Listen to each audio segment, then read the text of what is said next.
nous nous réunissons et nous réunissons au niveau du cluster l'ensemble des membres qui forment cette entité suite à la réunion royale tenue sous les auspices de Sa Majesté le roi Mohammed VI, que Dieu l'assiste, au sujet des énergies renouvelables et du développement autour des énergies renouvelables, à savoir l'hydrogène, qui est le sujet qui nous intéresse aujourd'hui.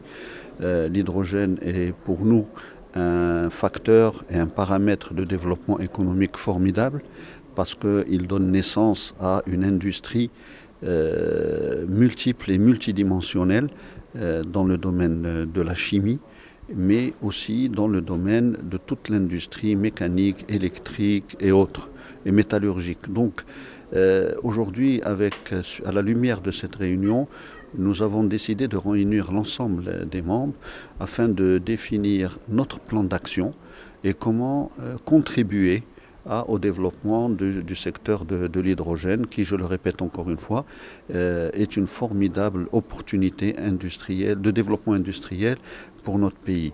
Et donc l'ensemble des membres qui sont tous des industriels du privé, aussi un certain nombre d'entreprises publiques et des universités qui sont membres de ce cluster, nous allons essayer de mettre en place un plan d'action pour contribuer et accompagner les différents partenaires, notamment le ministère de la Transition énergétique, bien sûr, qui, avec certains autres ministères, vont porter la partie régalienne des projets, la partie réglementaire, la partie offre Maroc.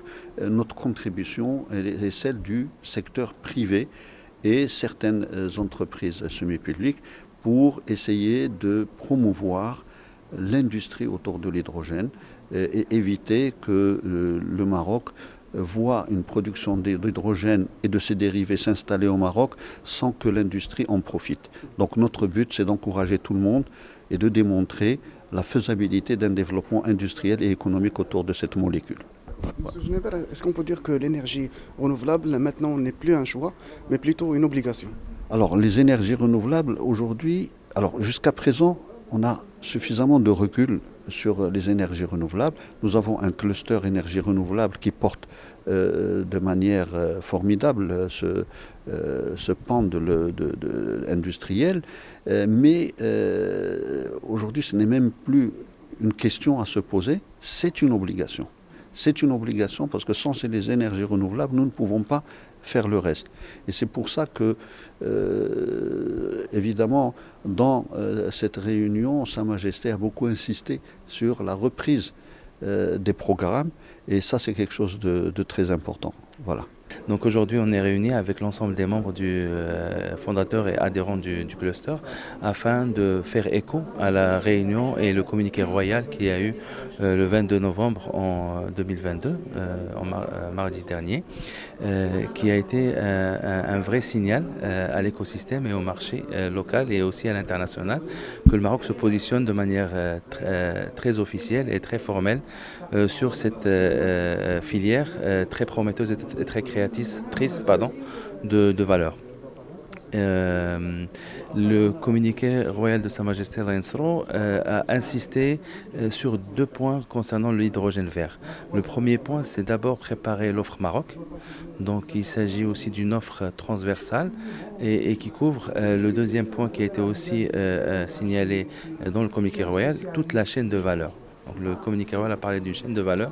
C'est un peu ce qu'on essaie aussi de couvrir à travers les activités et les membres fondateurs et adhérents du cluster Green H2. Parce qu'il ne s'agit pas d'une seule industrie monotone, mais il s'agit vraiment d'une chaîne de valeur qui va de l'industrie du renouvelable, l'industrie de l'électrolyse pour produire l'hydrogène, l'industrie du stockage et de la gestion logistique de ce gaz et de ses dérivés, et aussi l'industrie de sa transformation.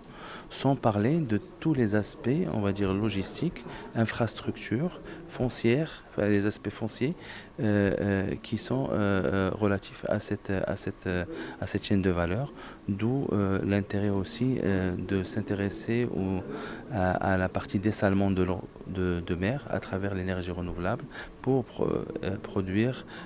fournir l'eau nécessaire à produire cet hydrogène.